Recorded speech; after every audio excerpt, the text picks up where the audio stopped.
Nosotros que lideramos la educación también necesitamos programas de formación y también necesitamos actualización para poder seguir llevando las banderas hacia adelante, la responsabilidad de todas las personas que estudian en nuestras comunidades, y ese es el agradecimiento que le quiero hacer hoy a Mindbreak y porque haberme escogido como representante para moderar este espacio. En este espacio estoy compartiendo con un invitado muy especial, una persona que admiro, que respeto, que conozco y que siempre que tengo una conversación con él termino recibiendo una gran cantidad de aportes. Es el señor Jorge Hernández, que ya está ahí con nosotros con su cámara encendida. Es docente distinguido de la Universidad de los Andes, experto en innovación y emprendimiento, y sobre todo ha sido uno de los líderes precursores en la Universidad de los Andes para este tránsito de lo que era la educación tradicional a asumir la virtualidad, y lo ha hecho con mucho éxito. Entonces, bienvenido Jorge, un gusto compartir este espacio contigo. Carolina, buenas tardes y buenas tardes a todos, un placer estar aquí y poder compartir las experiencias. Y obviamente conversar, que yo creo que es lo más interesante, en hacer un constructo entre todos para lograr estas nuevas experiencias en educación, que yo creo que se nos vienen retos grandes que tenemos que construir entre todos, y sé que lo vamos a lograr. Creo que has dicho una cosa importante, no es que los retos hayan pasado por haber pasado este año que ya estamos saliendo de él, sino que lo que tenemos que asumir es muchos retos hacia adelante. Y con eso me das la pauta para arrancar con la primera pregunta, porque en tu propia reflexión, que la debes haber hecho muchas veces internamente, ¿cuál es el mayor desafío para la educación actual? Pues digamos que lo que hizo la pandemia fue acelerar lo que todos queríamos hacer, pero nos daba terror hacerlo, ¿sí? Y fue generar yo creo que lo importante de esto es que la tecnología nos está mostrando que hay una oportunidad de acceso más rápido a la educación por estos medios virtuales, que va a demandar y nos ha demandado a nosotros los docentes entender el nuevo modelo de educación.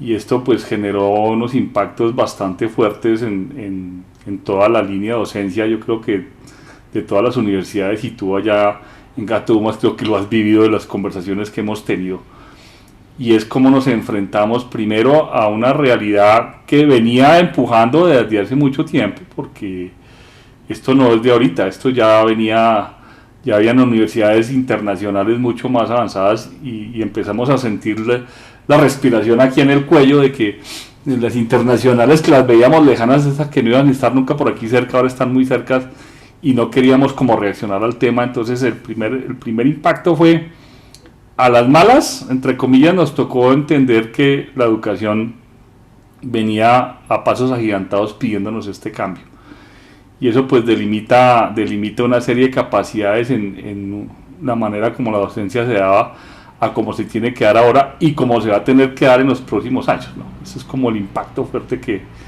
hemos reflexionado, y que hemos reflexionado desde la universidad, y que yo he reflexionado aquí también en mi familia, porque aquí soy profesor, pero tengo mis hijos estudiando. Entonces, tienes todos los roles, todos están aquí. Estás liderando el programa, estás de padre, o sea que puedes hablar desde todas las perspectivas de los actores de la educación. Muy bien. Antes, digamos, de entrar en temas generales, yo te quiero preguntar a ti como ser humano. O sea, tú, al igual que yo, que también entro al salón de clase, dicto clases, y muchos de los que estamos aquí, que podemos ser directores o líderes de la educación, también somos docentes. Te quería preguntar a ti, en tu calidad de docente, ¿cómo has vivido esa época? ¿Cómo viviste ese 19 de marzo cuando te dicen esto se cerró y la próxima vez va a aparecer por una pantallita a hablar con sus estudiantes? Tengo una anécdota interesante. Si se acuerdan de la paciente cero, fue una paciente que llegó de Italia. No sé si se acuerdan de la noticia.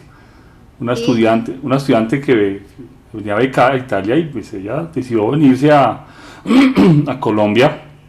Todavía no ha empezado nada de esto. Y dos estudiantes míos del curso de Emprendimiento e Innovación se conectaron con la universidad cuando se dieron cuenta que la paciente cero era amiga de ellas y habían estado en reuniones con ella, pues eso fue un susto tenaz. Obviamente la universidad pues las acogió y nos mandaron un mensaje a los profesores, ella tenía clase conmigo, entonces me comuniqué con ellas y me dijeron, profe, por favor, mucha confidencialidad y toda la cosa, pero nosotros no queremos perder su clase, entonces no podemos ir. Y entonces le dije yo, bueno, déjeme ver yo qué hago. Y cogí todos mis cachivaches aquí tecnológicos que tengo y armé una clase presencial virtual para las dos estudiantes en clase. Eso fue una semana antes de que nos mandaran a, ¿sí? Y entonces yo llevé micrófono y cámara y todos los estudiantes presenciales allá me decían, profe, ¿qué está haciendo? No, es que voy a probar una una virtualidad en vivo y en directo a ver cómo funciona, ¿sí?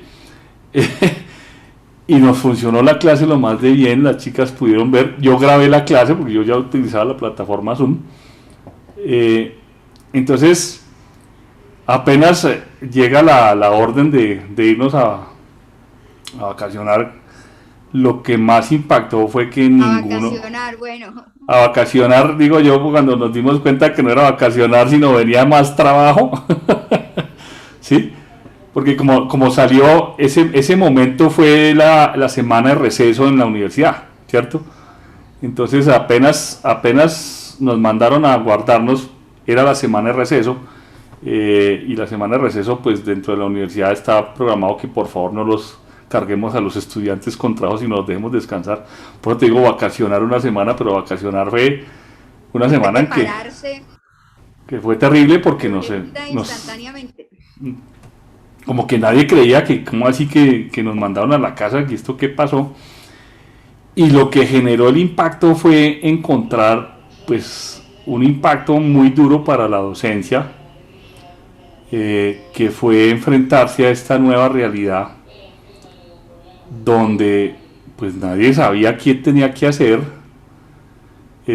Fue una semana intensa de reuniones continuas, todo el mundo preguntando y cómo lo vamos a hacer, y entonces la universidad se preparó para darnos temas, pero fue de acabose, o sea, entramos cuando ya entramos a la semana siguiente a clases, pues esto fue durísimo porque los estudiantes también, para ellos fue como, ¿cómo así que el profesor ahora lo veo por cámara y yo no sé qué tengo que hacer y no sé qué tengo que... ¿sí? Entonces no sabíamos qué hacer, algunos profesores pues que no habían tenido esta experiencia virtual. Yo ya sé... Muchos nervios, como dictar la clase la primera vez de tu vida. Pues es que el problema fue que dictábamos clases magistrales a través de internet y eso fue el acabose, eso fue un dolor de cabeza, porque pues yo tengo clases de 3 horas y uno pues en 3 horas hace un breakcito chiquito en la mitad de la clase, pero 3 horas de corrido presencial uno va derecho y cometimos errores de seguir derecho 3 horas y pues estos muchachos terminaron rendidos, cansados, los profesores también y en una concepción de que se nos acabó el mundo, ¿cierto?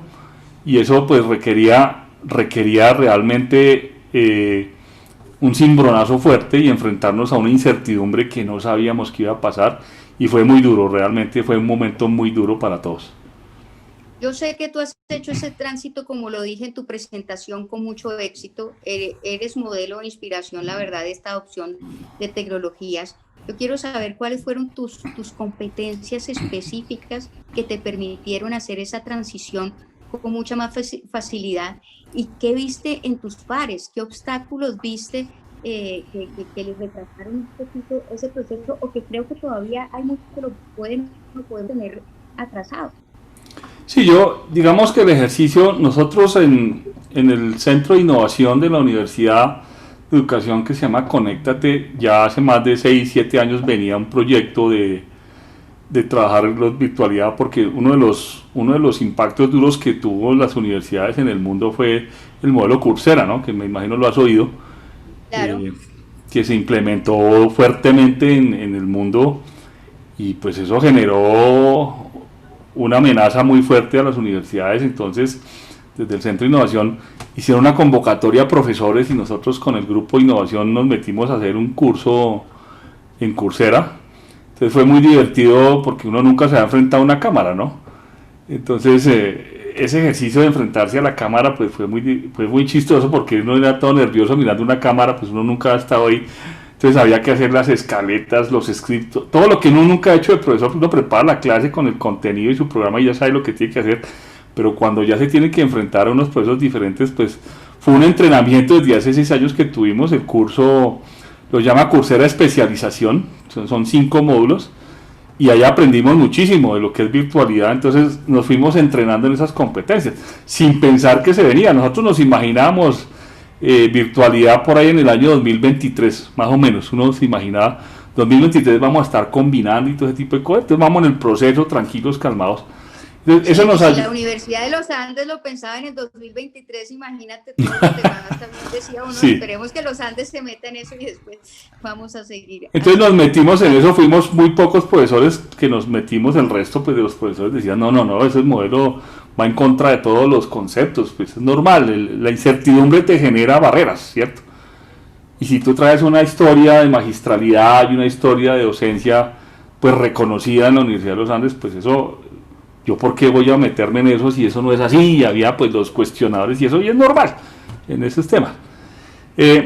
Posteriormente entonces la Facultad de Arquitectura decidió montar una maestría modelo Blended hace 3 años, y entonces a mí me invitaron al diseño y nos centramos en el diseño de armar todo el Blended y lanzamos la maestría, y la maestría hace 3 años ha sido un éxito, ¿sí? Yo te voy a pedir un favor, Jorge, para que todos podamos entender cuando tú dices modelo Blend Learner, ¿de qué nos estás hablando?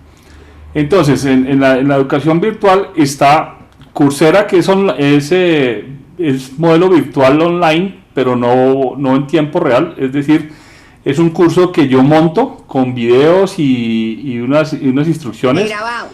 Y pregrabado, y el estudiante por autoaprendizaje hace todas las guías, hace sus exámenes, aprende los videos y él mismo va autoaprendiendo. No hay una relación directa con el docente, ¿sí? Que ese es el modelo Coursera que nació hace unos 10 años y que ha sido muy exitoso. Ese modelo pues ha sido bastante interesante porque tiene acceso mundial. En ese curso especialmente tenemos matriculados 20.000 estudiantes de todo el mundo, ¿sí?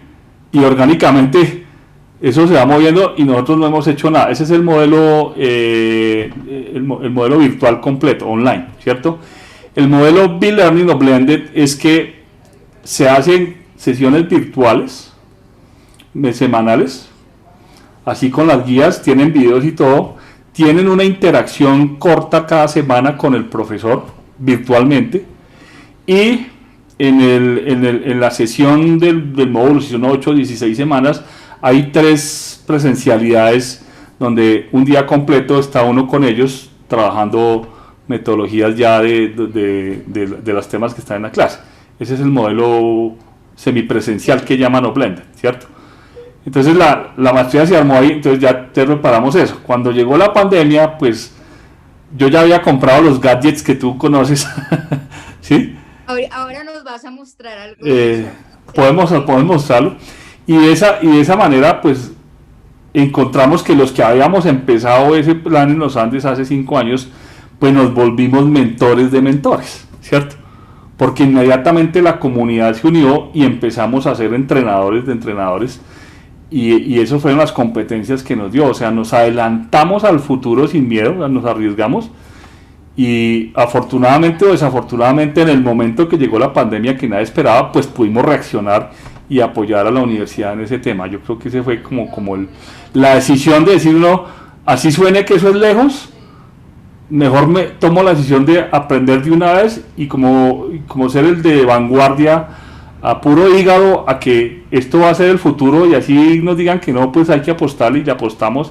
Y ese grupo son los grupos que llaman los pioneros en la Universidad de los Andes, que somos los que estamos acompañando a todos los demás profesores, que les costó trabajo. Ok, entonces te quiero recapitular varias cosas que has dicho que me parece que es importante resaltar para que no se nos quede ninguno. Primero, hubo un grupo que se formó anticipadamente. O sea, anticipadamente. Esto va a venir y me voy a formar, porque tú, con todas las facilidades y competencias que tienes, necesitaste de una formación para poder adquirir las habilidades que tienes hoy en día. Total. Tú dirigiste y fundaste en los Andes el departamento de innovación. Y yo creo que este es un cuestionamiento como para todos los que nos acompañan, ¿cuántos tenemos departamento de innovación? Yo puedo decir que con orgullo que en el Gato Dumas tenemos un departamento de innovación y desarrollo, y que la gente que está en innovación sí tiene esa mentalidad muchísimo más propicia para adoptar esas nuevas medidas. Y luego que formaron un grupo de mentores dentro de esos para hacer una autocapacitación internamente, que es mucho más fácil la capacitación también que se va realizando entre pares. ¿Sí? Hay un tema interesante que acabas de decir, y es que, y lo voy a decir aquí crudamente, la innovación es la niña más bonita de cualquier organización. Yo es que yo la verdad no te estaba escuchando. Tenemos un micrófono abierto por ahí, ya. Sí, por ahí tenemos. Entonces, repito, la innovación es la niña más bonita de toda la organización, pero aterroriza bailar con ella.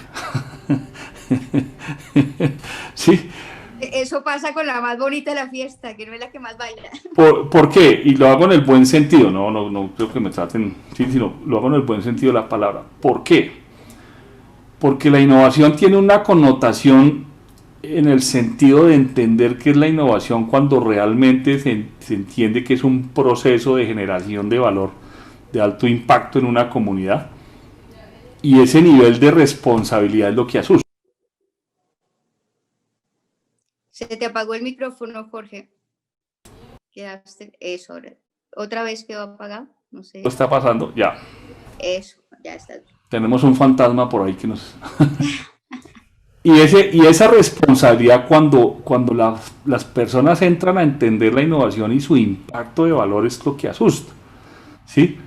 Entonces viene una palabra que yo sé que a ti te gusta mucho, que es la palabra resiliencia. Y tomar... He practicado mucho, como todos acá, yo creo. Y tomar la decisión de entrar en procesos de innovación requiere mucha resiliencia por parte del ser humano. ¿Sí? Hay una definición que da un profesor francés que me encanta, que dice: en la resiliencia el dolor impatritablemente existe, tiene que haber dolor, pero el sufrimiento es opcional. ¿Sí? Y me encanta, porque entonces cuando tú te metes en el tema de decir, yo tengo que adelantarme a lo que las tendencias del mundo me están pidiendo, así parezca que se van a demorar, yo me preparo porque estoy viendo primero la oportunidad y segundo el riesgo.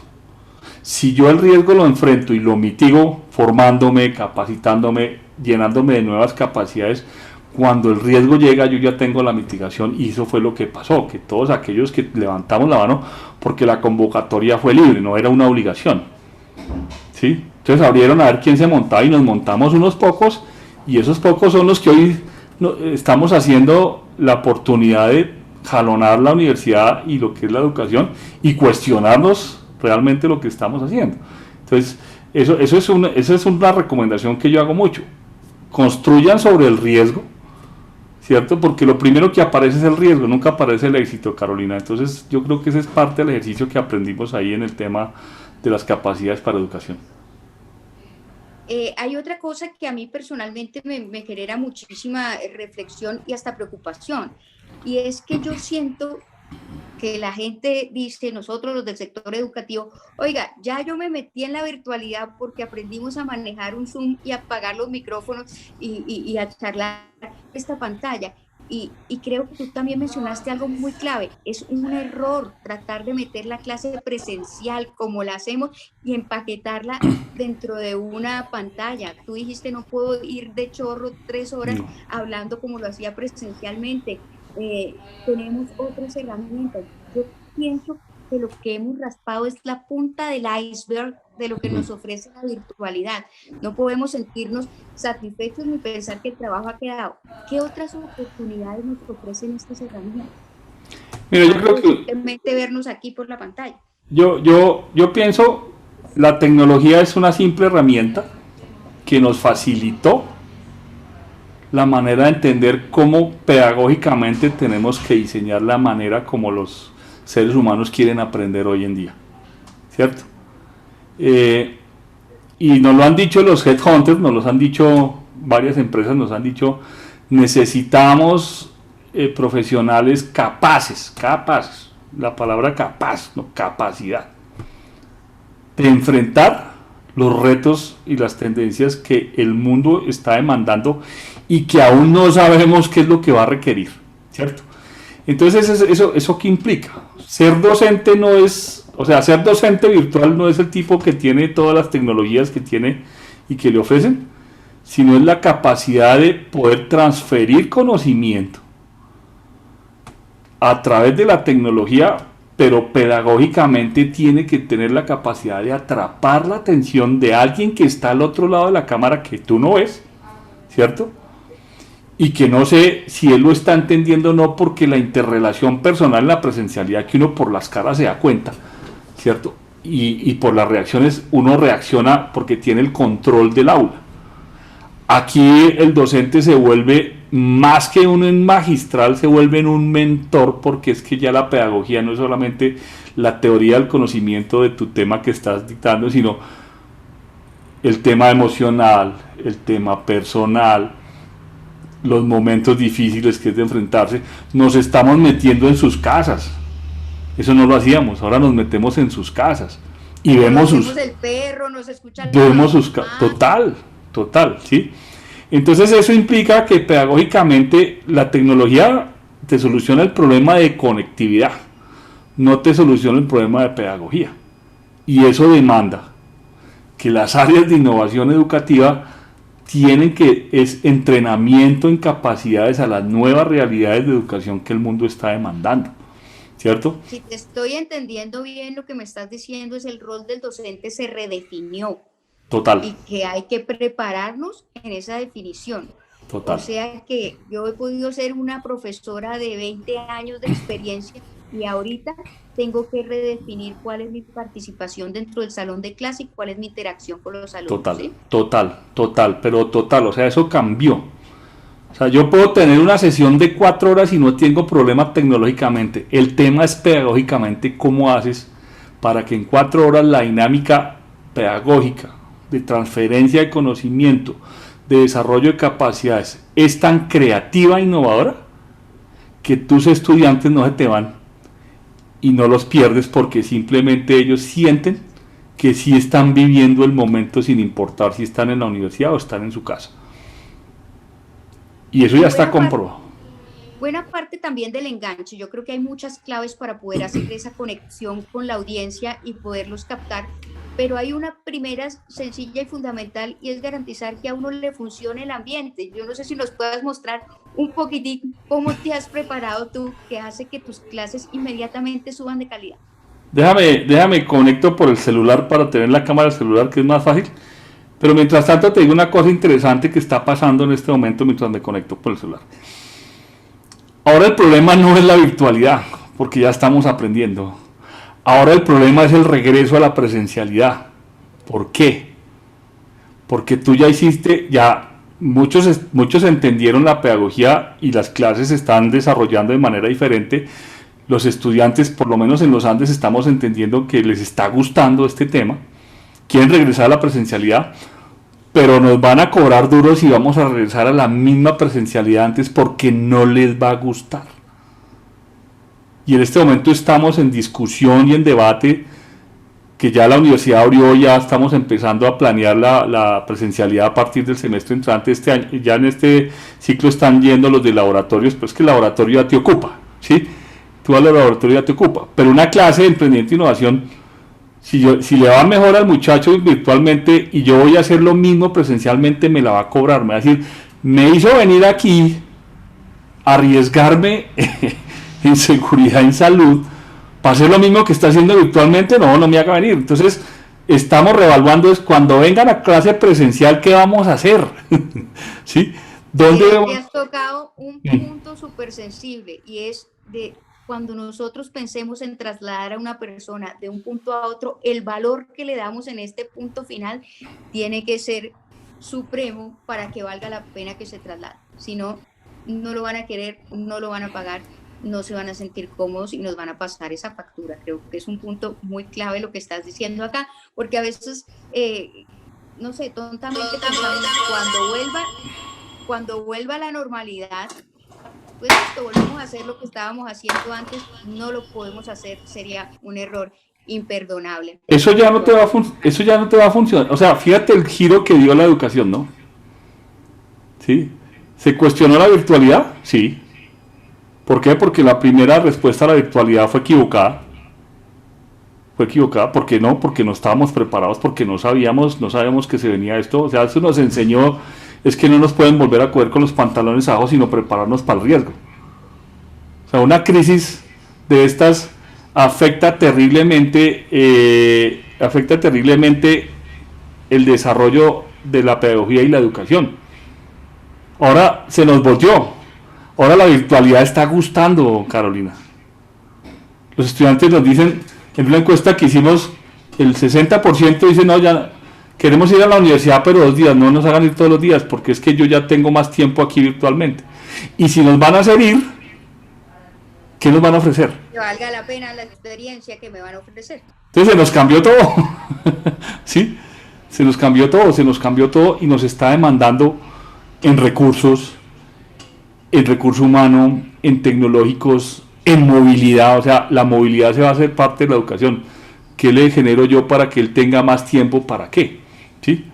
Entonces eso también hay que corregirlo, porque como ya la movilidad se disminuyó, entonces los momentos libres de los estudiantes pareciera como no hay nada más que hacer, entonces se quedan haciendo trabajos de la universidad, y hoy están diciendo que están más cargados. Y haciendo un análisis, no es que estén más cargados, es que antes tú salías de clase, caminabas por la universidad, ibas y comías un burrito, una paleta, un chocolate, te encontrabas con tu amigo, capaz 15 minutos de clase, pero llegabas a clase. Y tenías ese momento libre que no era dedicado a la educación. Hoy lo que hay que trabajar es cómo hacemos para que terminen la clase y no se queden haciendo trabajos, sino vayan y caminen, vayan, hagan otras cosas. O sea, la pedagogía te está diciendo, la clase no es solamente las 3 horas, sino la clase está conectada con la vida del estudiante en el momento que está pasando, ¿cierto? Y entonces yo ya tengo... Sí, dime. Me quiero poner el sombrero que además tengo, ¿no? El de presidente, rectora, líder de una parte educativa, y yo entiendo nuestras amplias preocupaciones. Te voy a poner 4 cosas por lo menos que a mí me desvelan. 1, ¿qué haces con una infraestructura física como la has diseñado, con aulas teóricas, con una cantidad de cosas, y que tú ves desperdiciar esa infraestructura que es costosísima? 2, ¿cómo haces para calcular los costos de los nuevos programas y las nuevas cosas cuando la virtualidad sí exige unos costos? No es como la gente cree que es que hacemos virtual y es gratis, pero cambia completamente tu estructura que manejabas antes con lo que manejas ahora. ¿Cómo llevarles a los alumnos socialización y cómo activarles físicamente? Porque entonces vamos a tener unos chanchitos con unos cerebros desarrollados, pero unos cuerpos atrofiados. Claro. Entonces todas esas cosas lo trasnochan a uno.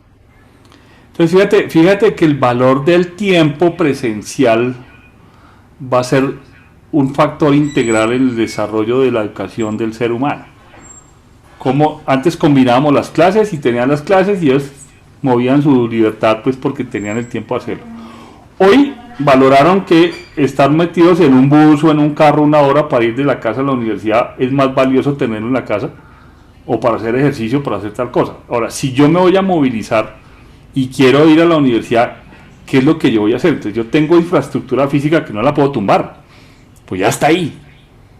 Entonces dice, la transformación del espacio hacia las nuevas interacciones vivenciales, emocionales, sensoriales, que desarrollen capacidades adicionales a la clase virtual, va a demandar modelos de innovación de educación supremamente interesantes. ¿Cómo sé? No sé, mujer, estoy en ese proceso, pero que se nos vino un cambio mental, y aquel que se entienda ese modelo es el que va a jalonar la vanguardia de lo que va a suceder.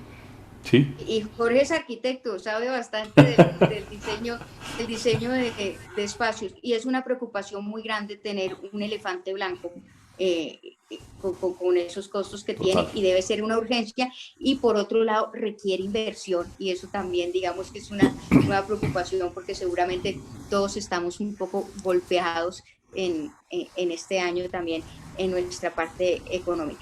Muéstranos, ya te conectaste por el... Ya me conecté, entonces voy a... Muéstranos, Jorge, Ahí me perdonan el desorden, pero... Inspiremos a todos los que dan clase a que reorganicen un poco sus sedes. Yo acá también Ya. tengo aro del... Bueno, aquí les voy a mostrar.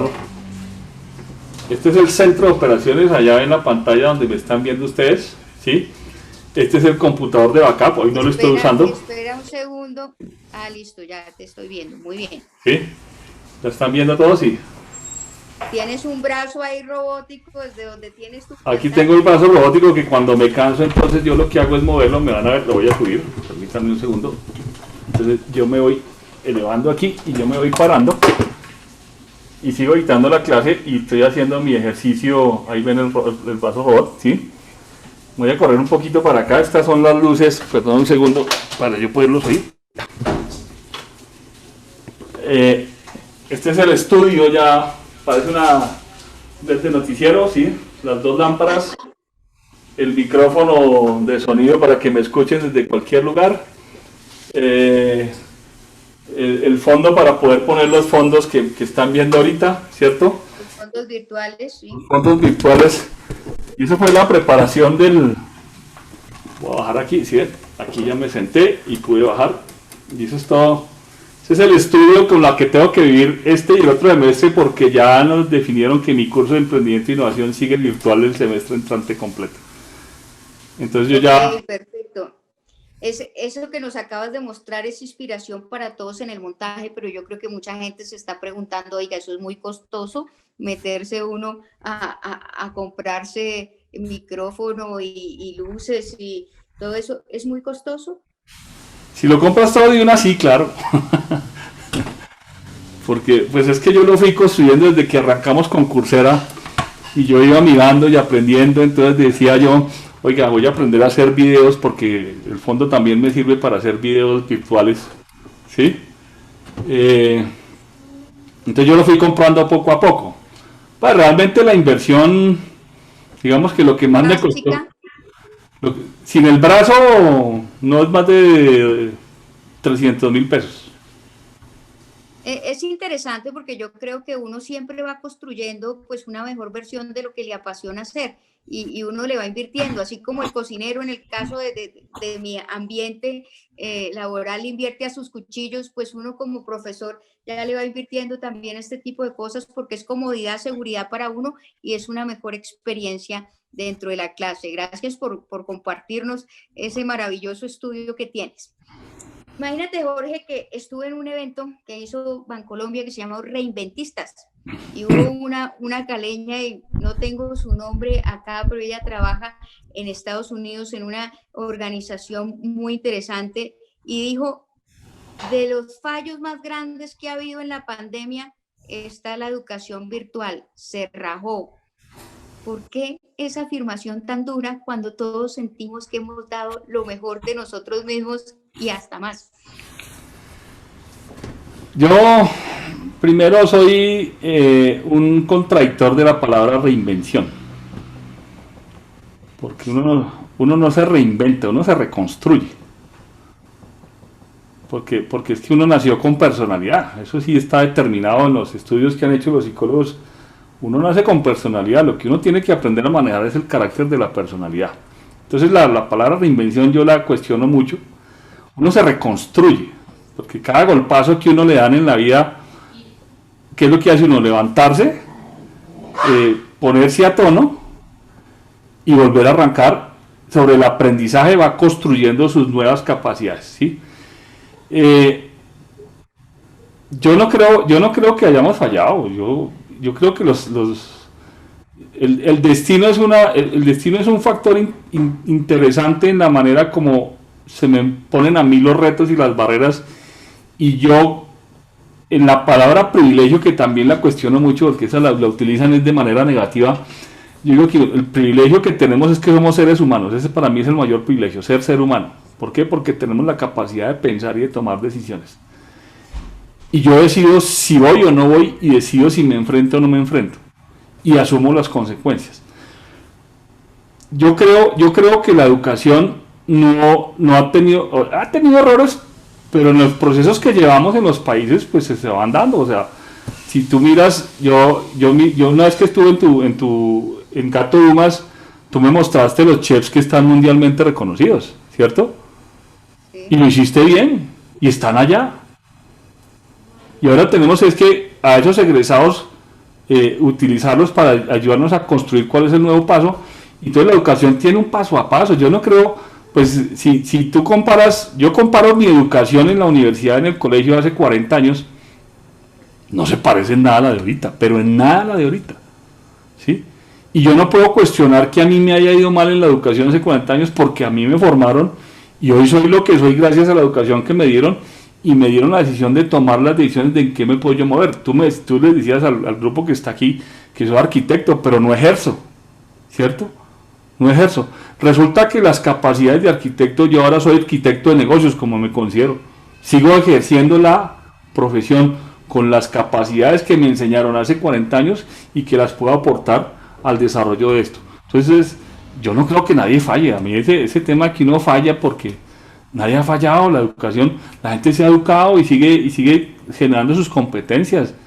Y nadie ha dejado de vivir por esto, ¿cierto? Me encanta tu respuesta y creo que nos abrazaste a todos con esa respuesta porque uno siente que ha puesto mucho esfuerzo. Todos los que estamos aquí hemos puesto muchísimo esfuerzo en todo sentido por hacer una experiencia diferente. La hemos hecho y la estamos construyendo. Vamos en el primer piso, en el segundo, unos irán un poco más avanzados y otros más atrás, pero todos estamos construyendo una espiral de crecimiento que le está abriendo nuevas oportunidades a la gente. No es que nos rajamos, es que estamos construyendo una etapa sobre otra. Me parece muy interesante y muy positivo. Los invito a todos a que hagan sus preguntas por el chat, porque pues al final me voy a ir al chat para ver qué inquietudes tienen ustedes para compartir con Jorge. Hay una reflexión también que quiero hacerte y que creo que puede que nos dé duro también a nosotros. Esto también es una afirmación que he oído. Se dice que los académicos somos arrogantes. ¿Tendremos la humildad de buscar y recibir la formación o creemos que ya estamos listos? Dime en este mundo qué ser humano no es arrogante con su profesión. Dime uno solo. Los chefs también, aquí entre nos. Dime uno solo. No van a molestar. ¿Sí? Dime un mecánico experto que no sea arrogante con su profesión cuando se encuentra con alguien que es ignorante en su profesión. Pues él saca su arrogancia. ¿Sí? ¿Y eso es malo? No. Lo que pasa es que el impacto que generan estos cambios es que me hace que mi arrogancia genere un valor al entender que el que está al otro lado está necesitando de mi conocimiento para transferirlo. ¿Y qué me está diciendo? Acuérdese que yo también tengo un conocimiento y compartir. Hoy en el desarrollo de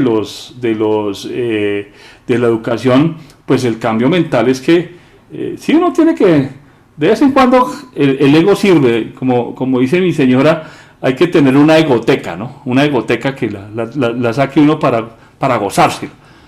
Pero en estos intercambios el aprendizaje es lo importante. Si era arrogante, ya me di cuenta que no puedo seguir siendo arrogante, sino ahora tengo que bajarme un poco para poder desarrollar.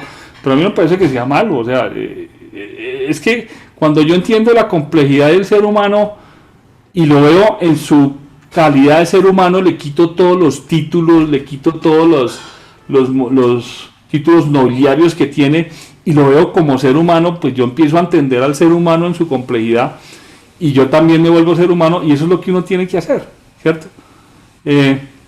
Pero pues que el profesor sea arrogante, sí, los profesores somos arrogantes. Y yo cuando no era profesor y era arquitecto, pues también era arrogante, pues porque es que si yo tengo una experiencia que me he ganado con la vida, como digo yo, no hay nada mejor que tener cicatrices porque las cicatrices le acuerdan a uno el error que cometió, ¿cierto? Y le dice, no vuelva a cometer ese error para no volver a tener esa cicatriz, pero la experiencia me permite tener una arrogancia para decir soy capaz de darle a usted y déjeme sentirme ser humano. Claro, si me paso en la arrogancia, pues obviamente tiene el derecho a que me juzguen y me cuestionen. Pero si yo entiendo la arrogancia como un elemento negativo en que por ser arrogantes no transmitíamos. Yo no estoy de acuerdo con eso, porque la educación lleva no sé cuántos años y en medio de todos los arrogantes y no arrogantes la gente ha aprendido y ha aprendido a vivir, con errores y todos, pero al final cada uno sabrá en qué momento su arrogancia la tiene que bajar y tomar las decisiones. Buenas o malas decisiones te llevan a definir tu vida. Entonces entendamos al ser humano en lo que es el ser humano y no llamemos arrogante al profesor y arrogante al arquitecto, arrogante al ingeniero. Si el tipo es arrogante, él aprenderá solo y usted sáquele el mayor provecho, ¿sí? Al final, ¿quién decide? El ser humano es el que decide si está ofendido o no. A mí puede que me ofendan, pero yo soy el que decido si me siento ofendido o no. Si me siento ofendido, pues amárguese la vida y dígale arrogante al otro, sino aprenda del otro y verá que construye de una mejor manera, ¿no? Es pura reflexión personal, ¿no? Eso no está en la Biblia ni... Excelente, eso era lo que estábamos buscando, ese tipo de reflexiones personales y auténticas. Yo creo que nos han mostrado esos 7 grandes desafíos que tenemos los educadores ahorita, desde cualquiera que sea nuestro rol. Un cambio de mentalidad, una transformación del aula virtual que tiene mucho más potencial de que le estamos sacando, y una transformación del aula presencial, porque cuando la gente vuelva, nos lo dijiste muy bien, no quiere vernos hacer más de lo mismo que hacíamos anteriormente. Adelantarnos a la siguiente etapa. Estos retos no están terminados, estamos a comenzar construyendo algo. Movilizar a nuestros alumnos físicamente. Antes tenían esa forma natural de hacerlo, ahora nosotros tenemos que buscar también cómo lo hacemos. Humanizar esos espacios que estamos dejando a través de la tecnología, no porque medie la tecnología tiene que faltar la humanidad. Preparar nuestro propio set para que la experiencia sea más grata para nosotros y nuestros alumnos. Y nos dijiste ahora, cada quien sabe cuándo tiene que tomar sus decisiones, y el que toma decisiones acertadas ya construye un futuro diferente al que no está tomando ninguna decisión y no está viendo lo que se viene. Muchas gracias, me voy con el chat. A ver qué nos han dicho por allí en el chat. Voy a buscar qué preguntas tenemos acá. Mira, hay una pregunta muy interesante. Fanny Maritza Díaz nos pregunta: hola Fanny, ¿cómo estás? Dice ella, en la zona rural no da tanto alivio la educación virtual porque hay un gran porcentaje de estudiantes sin conectividad y van perdiendo el interés por el estudio hasta desertar. Me parece interesante tocar ese tema, ¿no? Hablamos de una realidad en las zonas urbanas, incluso en una ciudad como Bogotá es diferente a otras ciudades, y las zonas rurales están demandando, tienen una necesidad distinta. ¿Y cómo ves tú eso? ¿Y qué se puede hacer también de aquí a allá? Mira, yo y lo toco mucho con los estudiantes, el tema de ruralidad y de vivir el mundo fuera de Bogotá, ¿cierto? El año pasado que hicimos un agrorreto donde una de las empresas quería llegar con asistencia técnica al agro colombiano. De una de las cosas que aprendimos es que conectividad sí hay, lo que pasa es que no sabemos usarla, ¿sí? Si uno mira las innovaciones que se están trabajando energéticamente, la energía rural es una manera fácil y económica de llevar la conectividad a las zonas rurales, ¿sí? Y lo hemos vivido.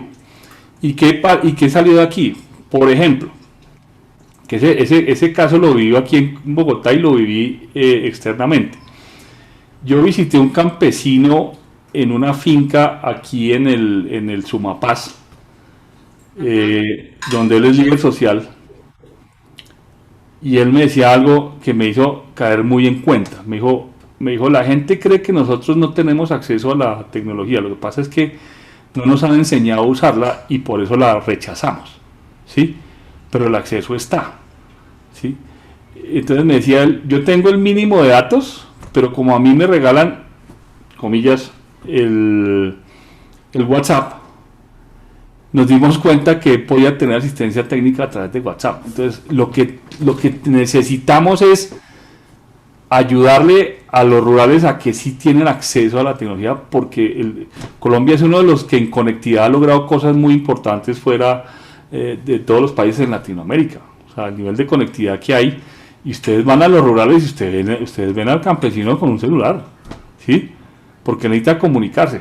Lo que no tenemos claro es que estamos entendiendo que estamos lejos de la ruralidad porque claro, lo vemos desde la ciudad y nos parece que aquí todo funciona, pero allá no. Pero yo me he encontrado con rurales accediendo a tecnologías muy simples donde se puede practicar el proceso de transferencia de conocimiento. Mire lo interesante que vi en unos estudiantes que estuvieron trabajando con unos rurales en el Tolima y en el Huila. ¿Sí? ¿Se acuerdan del profesor Yarumo, no? Claro. ¿Sí? 5 de la mañana el profesor Yarumo. ¿Por dónde salía el profesor Yarumo? Televisión. Y por radio. ¿Cierto? Si ustedes van a la ruralidad, ¿qué encuentran? ¿Transistores o no? Todavía con el programa rural del tema. Un grupo de estudiantes estuvieron trabajando con unos campesinos rurales, ¿sí? Y les enseñaron que lo más parecido al radio transistor era un podcast, al cual pueden acceder en cualquier momento con su tema de datos. Y lograron que ellos entendieran de que el radio no era el transistor, sino un celular con datos mínimos a los que pueden acceder, ¿cierto? Y acceder al tema. Entonces, más que pensar si en el acceso está o no, el acceso está. ¿Qué hacemos nosotros como Estado para entender? Estado somos todos, no estoy hablando de gobierno, estoy hablando de Estado. ¿Sí? ¿Qué hacemos nosotros todos para poder aportar desde donde yo puedo hacer para lograr elementos interesantes? Yo tuve una estudiante de un pueblo que se llama Atillo de Loa, no sé si lo conoces, Atillo de Loa. Ajá. Nadie sabe dónde queda esa vaina. No, yo no lo conozco. Es una estudiante que logró acceder a una beca para ir a los Andes. Era estudiante del MBA.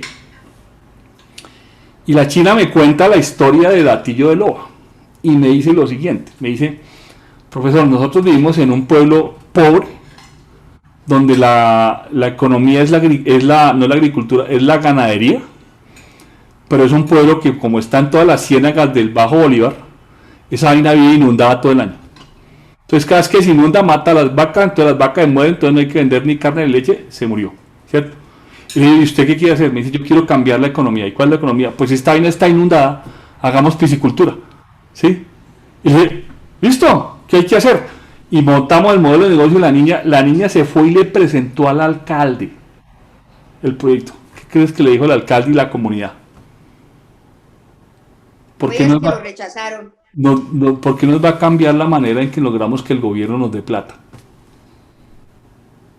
Entonces nuestro problema es de cultura y de educación. Y no podemos echarle la culpa solo al gobierno. Nosotros también hacemos. Para complementar un poco también esa respuesta, o sea, primero lo que te capto es que hay más herramientas de las que pensamos que hay y que a veces se vuelve una excusa decir no tengo acceso a la tecnología y que hay una herramienta específica que son los podcasts, que es una forma muy liviana de hacer llegar contenido y que se acerca mucho a la costumbre del campesino de poder escuchar por radio. Antes, en mi época, hacían el bachillerato por radio y la gente aprendía el bachillerato por radio. O sea que no dudo que los podcasts puedan ser también una herramienta muy eficiente para llevar conocimiento. Y también quiero darles otra noticia. Estuve en un evento la semana pasada y hay unos colombianos que somos muy creativos, que fabricaron una herramienta que se llama Tomi, T-O-M-I latina, Tomi.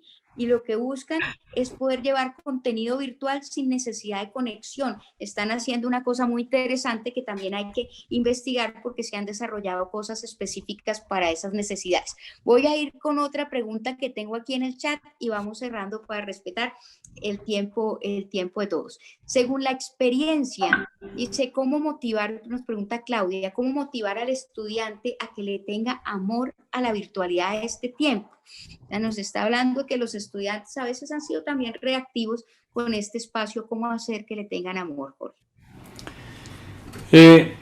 Pues mira, yo te lo digo lo que nos ha pasado en los Andes. Yo tenía más gente que me capaba clase en la presencialidad que ahora en la virtualidad.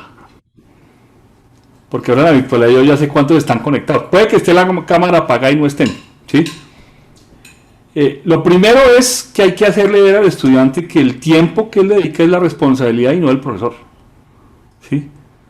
Uno, porque su papá le está pagando y el tiempo, si él aceptó la virtualidad, lo tiene que hacer. Segundo, ¿cuál es la interacción dinámica que tiene el momento del tiempo que está el estudiante conectado para que la atención sea atractiva para hacerlo? Entonces, ahí sí toca diseñar pedagógicamente. En una clase de 3 horas yo tengo 5 modalidades dinámicas que van cambiando cada 45 minutos, ¿sí? Darles la oportunidad de que ellos participen, opinen y así se equivoquen, tengan el derecho a ir o a favor o en contra de lo que el profesor está diciendo. Uno que les enseña, aprenda a argumentar. Entonces las conversaciones son buenas. Entonces yo, por ejemplo, yo no hago quizzes, yo hago participación. Entonces todos andan pendientes de participación. Entonces uno dinámicamente los pongo a mirar casos, jugar tecnológicamente bajo gamification, modelos de pedagogía. Y cuando menos se dan cuenta, por lo menos en las clases mías, les puedo decir que nadie me falta la clase. Es más, se les desconecta el internet y mismo me escriben al correo: profesor, estoy por fuera, no crea que me perdí. Les voy a poner un caso interesantísimo. Estábamos en la sesión de grupos y yo puedo ver cómo están los grupos y de pronto vi que un grupo solo había quedado una niña, de 5 personas quedaban una niña quedada. Entonces yo me metí a la sala virtual y le dije: uy, ¿te dejaron sola? Me dije: no, señor, yo me quedé aquí pendiente porque los demás no nos va a creer, profesor, pero están con problemas de internet. Entonces con el grupo de WhatsApp estamos todos conectados y me muestra el celular y estaban conectados por WhatsApp recibiendo la clase en WhatsApp cuando les había caído el internet, ¿sí? Entonces, ¿qué logra uno? Hay que entender la lógica de lo que está pasando, hay que entender la lógica del joven de lo que está pensando, hay que entender que los momentos de interacción en la clase virtual depende de la relación entre el profesor y el alumno, ¿cierto? Las herramientas esto es una locura, creo que tú lo has visto, Carolina, la cantidad de herramientas tecnológicas que había en el mercado que nadie sabía que existían. Es cierto, y qué buenos desarrollos para hacer participar a la gente, para crear los grupos, para que haya colaboración entre todos, tableros compartidos, hacer design thinking. La verdad es que hemos descubierto un mundo que estaba a nuestro lado y no habíamos querido mirar. Sí, a mí termina la clase y la gente no se quiere ir, profesor, pero si no alcanzó el tiempo, me dicen: no, pues como llevamos 3 horas aquí sentados, no alcanzó el tiempo. Entonces la dinámica de la manera pedagógica como utilizamos el tiempo de ellos sentados, ¿cierto? Y cómo los ponemos a interactuar. Rápidamente también nos pregunta Claudia: ¿cuál debería ser el tiempo ideal de una clase virtual? Ya que no los podemos tener de una clase virtual sincrónica, ¿no? Porque es que el aula virtual es sincrónica, es asincrónica, es el mundo entero, pero en los encuentros sincrónicos, ¿cuál sería el tiempo ideal? Todo depende del tema y la materia que estés enseñando, ¿cierto? Si es muy teórica, los Andes lo diseñaron, no pasa de 1 hora y 15. ¿Sí? Yo tengo sesiones de 2 horas 45, porque la mía es muy práctica, ¿sí? La mía es muy práctica. Ahora, 2 horas 45, lo que tú tienes que diseñar son momentos donde haya dinámica en qué tiene que hacer cuando tiene que estar sentado, qué tiene que hacer cuando está hablando con sus compañeros, hacer pausas activas continuamente, inventarse momentos no solamente teóricos de la clase, sino desarrollar una clase dinámica. En educación ejecutiva, los clases de educación ejecutiva con las empresas son módulos de 4 horas, Carolina. Y diseñamos las 4 horas de manera que las 4 horas están supremamente dinámicas, no están sentados todo el tiempo, sino están continuamente interactuando. Entonces, vuelvo y les digo, requiere de un momento pedagógico en que no importa cuánto dure, sino la manera productiva que él tiene ante la cámara. Más de 4 horas y ya se vuelve una locura. Pero es claro el mensaje: más que obsesionarnos con que la clase debe durar tanto tiempo, el tema es crear un ritmo para la clase, de tal manera que la gente se pueda sentir comprometida en los diferentes momentos de la clase. ¿Mentalmente los tienes ocupados? ¿Sí? No hay cansancio. Ahí están. Porque la verdad es que podíamos hablar 3 horas nosotros también, porque nos encanta el tema y nos vamos nutriendo y va saliendo una cosa tras otra. Yo creo que queda un mensaje muy claro de que se ha caminado mucho, pero también hay mucho por caminar y que nos corresponde asumir nuestra responsabilidad en seguir ese camino y en liderarlo, porque en últimas tenemos una comunidad de estudiantes que está esperando también nuestra reacción para seguir adelante. Mencionaste una cosa muy importante de los alumnos, que es algo que Mindbreak me ha hecho reflexionar, y es que el alumno también tiene que liderar su proceso de aprendizaje. No es solamente, o sea, si te fuiste y me dejaste la cámara puesta y una fotico como si tuvieras los ojos abiertos, es tu responsabilidad el proceso de aprendizaje. Y nuestra pedagogía debe enseñar también a que el alumno lidere su proceso y lidere a su ritmo. Jorge, danos un mensaje final porque ya estamos cumpliendo el tiempo. Sé que hay unas preguntitas allí en el chat. Yo creo que el tema da para que tengamos muchas oportunidades de conversar, de profundizar y de formarnos en todo lo que nos falta por desarrollar. Regálanos un mensaje final. Yo les invito a que en esta incertidumbre que nos ha tocado enfrentar con la pandemia, es la mejor oportunidad para aprender a tomar decisiones haciendo cosas con el riesgo de equivocarse. Pero uno no hace las cosas por equivocarse, sino las hace por aprender, ¿cierto? Midan el riesgo siempre primero, no piensen en el éxito sin medir el riesgo. El riesgo es lo primero que aparece y tomen decisiones, háganlo, ¿sí? Yo los invito a que borren de sus mentes dos verbos que le hacen mucho daño al ser humano y que para la innovación son importantes. Quiten el verbo hubiera y el debería, ¿no? Si yo hubiera hecho, esa conjugación mátenla. Yo hago y me equivoco, pero aprendo. Pero nunca se queden con el y si yo hubiera hecho y por qué no lo hice. Eso lo mata a uno. Entonces tomen decisiones, hagan cosas, equivóquense, pero aprendan y construyan sobre las capacidades que uno como ser humano se las ganó por el privilegio de ser humano. Espectacular, espectacular el mensaje, todo lo que tenemos que navegar. Espero que naveguemos juntos. Mindbreak nos ha invitado a Jorge Hernández y a mí a ser creadores de contenido de varios cursos de formación que van a estar ofreciendo, e incluso yo tengo un reto para el 10 de noviembre, Jorge. Me han invitado a hacer una masterclass sobre cómo incrementar matrículas y disminuir deserción, los dos dolores más grandes que pueden existir en la educación, y tengo ese reto y lo voy a asumir para el viernes 10 de noviembre. Si alguno de ustedes me quiere acompañar desde Mindbreak a revelar esas claves que nos pueden ayudar a salir del fango en el que nos encontramos muchas veces, de aumentar estos ingresos y disminuir la deserción de nuestros estudiantes. Por acá nos han dejado una encuesta para contestar. Mira, Jorge, los profesores también somos evaluados y nos han Bendito dejado sea mi Dios. encuesta, ¿cierto? Qué bueno que también participamos de la retroalimentación de las personas que están con nosotros. Entonces, por favor, les agradezco diligencia en la encuesta que nos acaban de enviar aquí en la pantalla. Y nada, quiero mandarles un saludo a todas las personas que participaron, y por ahí quedó alguna pregunta pendiente, por favor escriban a Mindbreak para que les den guía sobre las herramientas tecnológicas que se pueden utilizar y otro tipo de dudas que puedan estar teniendo. Este era un abrebocas, compartir con una persona que admiro, que respeto y que ahora admiro más después de escucharlo, y abrir la mente para iniciar ese camino o continuar por el camino de la transformación. Muchísimas gracias a todos, muchas gracias Mindbreak y sus líderes por esta invitación, y bueno, nos veremos en otros espacios. Hasta luego a todos. Muchas gracias a todos.